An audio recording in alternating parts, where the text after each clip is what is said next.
Kementerian Pertahanan Rusia merilis rekaman pasukan lintas udara Rusia saat mendeteksi konvoi angkatan bersenjata Ukraina melalui UAV.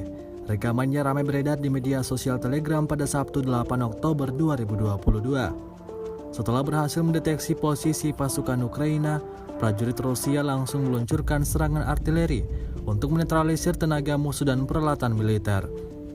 Serangan tersebut mengakibatkan hancurnya 2 tank dan 5 kendaraan lapis baja, termasuk yang diproduksi dari asing. Sejauh ini selama invasi berlangsung, Rusia secara total merilis 315 pesawat Ukraina, 158 helikopter, dan 2.164 kendaraan udara tak berawak, serta sistem rudal anti pesawat dieliminir oleh pasukan Vladimir Putin.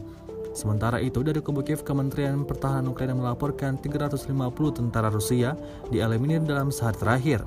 Total 61.680 prajurit Federasi Rusia meninggal sejak awal konflik hingga hari ke-226.